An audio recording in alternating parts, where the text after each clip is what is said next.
सवाल यह है कि हमसफर आपका कैसा होना चाहिए। इससे पहले आपने देखा वो इंडिपेंडेंट है या नहीं। गरीब भी इंडिपेंडेंट हो सकता है और अमीर भी इंडिपेंडेंट हो सकता है। तुम्हारे निकाह में जब तुम्हारे घर आइए तो उसको शेल्टर प्रोवाइड करना, उसकी हिफाजत करना, ये तुम्हारी जिम्मेदारी है। जिस लड़की को अपने घर लेके आ रहा हूँ, इससे मेरी नस्ल चलनी है, इसने मेरे बच्चों की तरबियत करनी है। मैं कमाने में मसरूफ होऊंगा, मैं सुबह जाऊंगा, रात को आऊंगा। शेर बनने की कीमत अदा करनी पड़ती है।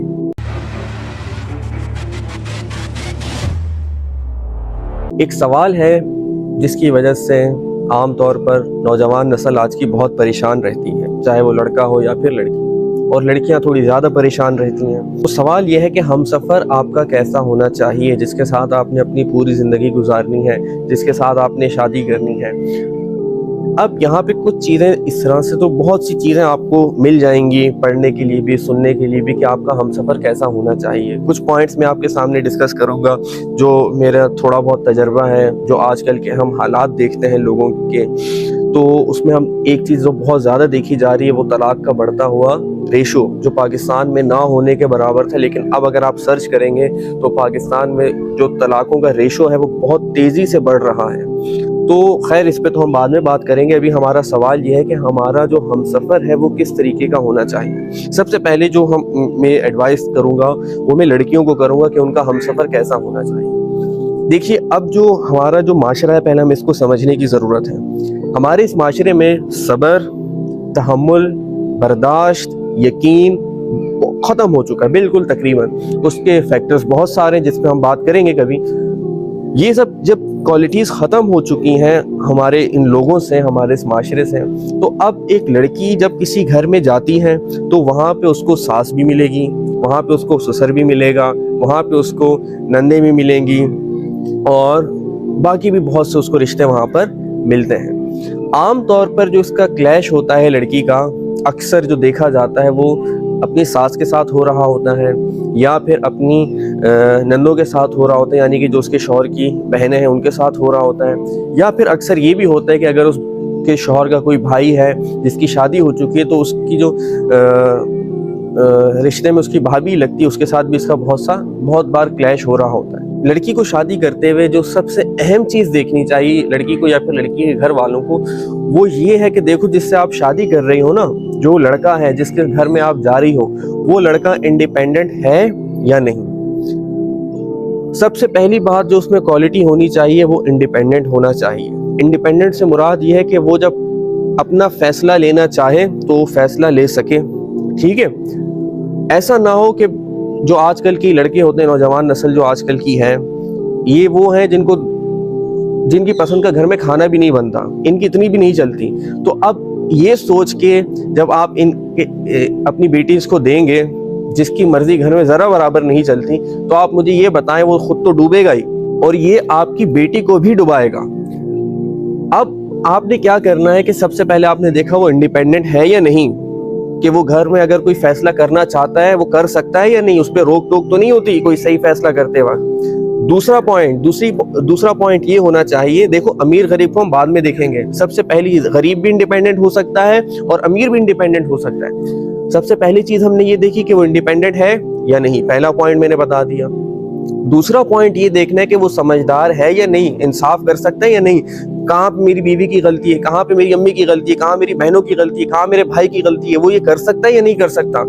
अगर वो ये नहीं कर सकता तो वो जाहिर है उसको अम्मी ने जो बोला वो मान लेगा, बहन ने जो बोला मान लेगा, कभी बीवी ने जो बोला मान लेगा, वो इंसाफ ही नहीं कर पाएगा क्योंकि वो समझदार नहीं है। तो अब आप देखिए, ये आम हो चुका है, जिस घर में कोई लड़की जाती है यही क्लैशेस होते हैं। शुरू के 1-2 हफ्ते ठीक गुजरते हैं, उसके बाद लड़ाई झगड़े शुरू। कभी बीवी को, जो उस लड़के की बीवी है, उसको सास कभी पकड़ के मारने लग गई, कभी उसके घर वाले मारने लग गए। फिर जब अपने शौहर को बताती, शौहर उसी को सब्र की तलकीन कर रहा होता है, बेटा तुम सब्र करो, सब ठीक हो जाएगा। भाई क्यों करे वो सब्र?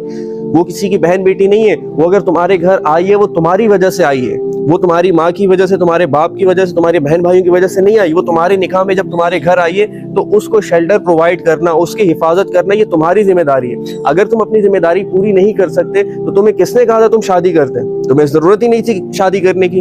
अगर ऐसी कहीं पे प्रॉब्लम्स हो रही हैं, आमतौर पे बहुत अच्छे घराने होते हैं, वो जब उनके घर में कोई लड़की आती है वो उसको अपनी बेटियों की तरह ही रखते हैं, लेकिन हर जगह ऐसा नहीं होता। ये सब बातें मैं आजकल के जो वाकयात हो रहे हैं उनको देखने की बिना पे कर रहा हूँ, ठीक है। और ये सब आप लोग भी अपने इर्द गिर्द सब चीजें देखते होंगे। ना तो वो इंडिपेंडेंट है, ठीक है, ना ही वो समझदार है। अब जब लड़की बोलती है आप मुझे अलग घर लेकर दे दें, मुझे अलग रहना है, आप अलग पोर्शन कर लें मेरा, मैं तंग हो रही हूँ यहाँ पे, और इस तरह के जब वाकयात हो तो फिर शौहर को चाहिए वो लाजमी अपनी बीवी को अलग कर दे। वो अलग ही नहीं कर पाता। क्यों? क्योंकि वो हर चीज अपने अब्बू से पूछ के करेगा, अपनी अम्मी से पूछ के करेगा, अपने घर वालों से पूछ के करेगा। तो जब वो उसको मना करेंगे तो ये जाएगा ही नहीं। तो भाई आपने तो एक लड़की की जिंदगी बर्बाद कर दी ना।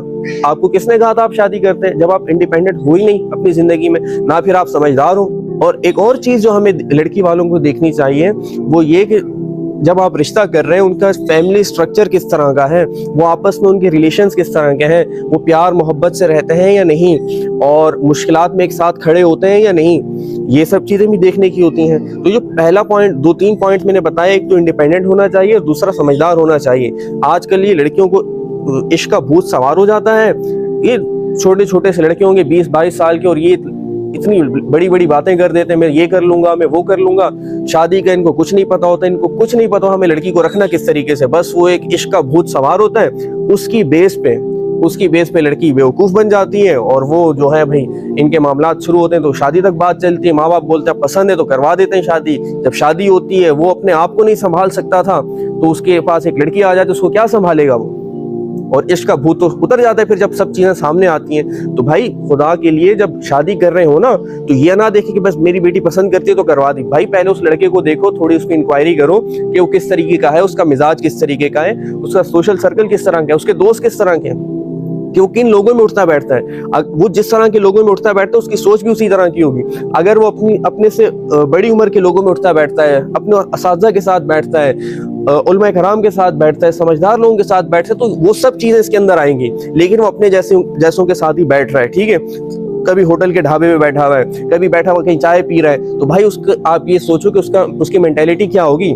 जब उसकी खुद की कोई मेंटेलिटी नहीं है, आपने अपनी बेटी उसको पकड़ा दी, ऐसे थोड़ी होता है। आपको पहले ही देखना पड़ेगा ये सब चीजें। शादी एक ऐसा रिश्ता है जो बहुत सोच समझ के करना चाहिए। हमारे शेख साहब हमेशा यही कहते हैं, मुझे भी काफी दफा कह चुके हैं कि उसामा शादी बहुत सोच समझ के करना। ये नहीं होता कि आपको फला बहुत हैंडसम लग रहा है, उसके पास बहुत मालो दौलत है, आपने उसके साथ शादी कर लेनी है, ऐसा नहीं होता भाई। उसके पैसे का आप क्या करोगी जब वो आपको शेल्टर ही नहीं दे सकता, ठीक है, वो इंसाफ ही नहीं कर सकता कि कौन गलत है कौन सही है। अगर आप ऐसी फैमिली में आपकी शादी हो जाती है और फिर आप देखो तलाक के रेशो, अगर तलाक नहीं हो रही तो जो लड़की है वो जहनी तौर पर इतनी डिस्टर्ब हो जाती है कि वो जहनी मरीज बन जाती है, और इस तरह के बहुत से वाकयात हैं। अब बात आती है लड़कों की कि लड़के को किस तरह की लड़की से शादी करनी चाहिए। अब देखिए, लड़के को सबसे पहला पॉइंट जो अपने जहन में रखना है, जो सबसे फर्स्ट नंबर पे है, वो फर्स्ट पॉइंट ये है कि देखो ये जिस लड़की को मैं अपने घर में लेके आ रहा हूँ ये वो औरत है जिससे मेरी नस्ल चलेगी, इसी से मेरी औलाद होगी, ये जिस तरह की होगी मेरी औलाद वैसी ही बनेगी। और मैं आपको एक बात बताऊं कि जिस तरह की क्वालिटीज औरत में होती हैं वो बच्चों के अंदर ट्रांसफर होती हैं। बाप की कम होती हैं, माँ की ज्यादा होती हैं। क्वालिटीज की बात कर रहा हूँ, आदतों की बात कर रहा हूँ। अगर माँ डरपोक है तो बच्चों के अंदर ये चीजें आएंगी। माँ बहादुर है तो बच्चों के अंदर ये चीजें आएंगी। आप अपने असलाफ के जब किस्से सुनोगे आपको ऐसी बहादुर माएँ मिलेंगी। उनके बच्चे उनसे ज्यादा बहादुर हुआ करते थे, उनके बेटे उनसे ज्यादा बहादुर हुआ करते थे। लेकिन अब ये आप देखो छुई मुई सी लड़कियां हैं, इनके बच्चे इनसे ज्यादा बुज़दिल, डरपोक और बिल्कुल मम्मी डैडी से बच्चे होते हैं। क्यों होते हैं? ये इन्हीं की आदतें इसमें बच्चों में आती हैं। तो मर्द को जो सबसे पहली चीज देखनी है वो ये देखनी है कि मैं जिस लड़की को अपने घर लेके आ रहा हूँ इससे मेरी नस्ल चलनी है, इसने मेरे बच्चों की तरबियत करनी है। मैं कमाने में मसरूफ होऊंगा, मैं सुबह जाऊंगा रात को आऊंगा, सारा दिन बच्चे मेरी बीवी के पास होंगे, अपनी माँ के पास होंगे, तो ये तरबियत कर पाएगी उनकी या नहीं, ये पहली चीज होगी। दूसरी चीज ये देखनी है, सब जो मर्द देख रहे होते आमतौर पे वो ये खूबसूरत होनी चाहिए, बहुत प्यारी सी होनी चाहिए, उसका कद इतना हो, बाल इतने हो। भाई ये चीजें काम नहीं आती। कद आपने क्या उससे जाले साफ करवाने, घर साफ कराने, आजकल यही देखा जा रहा होता है कि जो बीवी हो उसका कद लंबा हो। फिर देख रहे होते हैं कि भाई डॉक्टर होनी चाहिए। भाई आप हजारों डॉक्टर्स मौजूद हैं, आप किसी से भी जाके इलाज करवा सकते हो। आपको कोई जरूरत नहीं कि आप अपनी बीवी से इलाज करवाएं। बीवी में जो चीज आपने देखनी है कि भाई वो काबिल होनी चाहिए, पढ़ी लिखी हो। इसलिए नहीं कि आपने उससे जॉब करवानी है, इसलिए कि उसने आपके बच्चों की तरबियत करनी है, उसने आपका पूरा घर संभालना है। जॉब के लिए आप ये देखो ही नहीं कि मैं अपनी बीवी से जॉब करवाऊंगा या उसको बाहर भेजना है मैंने काम करवाने, भाई नहीं, आप अपने बच्चों की तरबियत अच्छी करवाओ। अगर आपके बच्चों की तरबियत अच्छी हो गई तो आपके लिए आने वाला वक्त जो है वो बहुत बेहतरीन होगा, आपके लिए भी, आपकी बीवी के लिए भी। ये चीज़ आपको देखनी पड़ेगी, जो कि आमतौर पर नौजवान नहीं देख रहे होते। वो सिर्फ एक ही चीज़ देखेंगे, बहुत खूबसूरत है, बहुत प्यारी है और बस मुझे इसी से करनी है। भाई ये लड़कियां जो खूबसूरत प्यारी हैं, ये मेकअप वेकअप के उसमें ही लगी रहेंगी, इनको बाहर घूमना है, आउटिंग करनी, ये सब चीजें हैं, इनका कोई विजन नहीं होता। विजनरी बीवी अपने लिए लेकर आना, ठीक है, जिसका कोई विजन हो, जो आपके विजन में आपका साथ दे। आप अगर जिंदगी में कुछ करना चाहते हो ना, उसमें सबसे अहम रोल, अहम किरदार जिसका होगा वो आपकी बीवी होगी। आप इस माशरे में जब परेशान घर आओगे ना, तो आपको सहारा देने वाली, आपको समझाने वाली, बताने वाली कि भाई ये जिंदगी का हिस्सा है, तो वो आपकी बीवी होगी। एक दफा हमारे शेख साहब ने हमें वाकया सुनाया कि किसी शख्स ने उनको बहुत सख्त जुमला कहा, यानी बहुत ही गिरा हुआ जुमला कहा, और वो उनको बड़ा गुस्सा आया, लेकिन उन्होंने उस शख्स को कोई जवाब नहीं दिया। वो आए घर पे, अपनी बेगम को जब बताया कि उसने इतना सख्त जुमला कह दिया, मैं तो अच्छे काम कर रहा था, मैं तो पॉजिटिव काम कर रहा था। उनकी बीवी ने उनको कहा, शेर बनने की कीमत अदा करनी पड़ती है। ये बीवी का जुमला था, इतना बड़ा जुमला।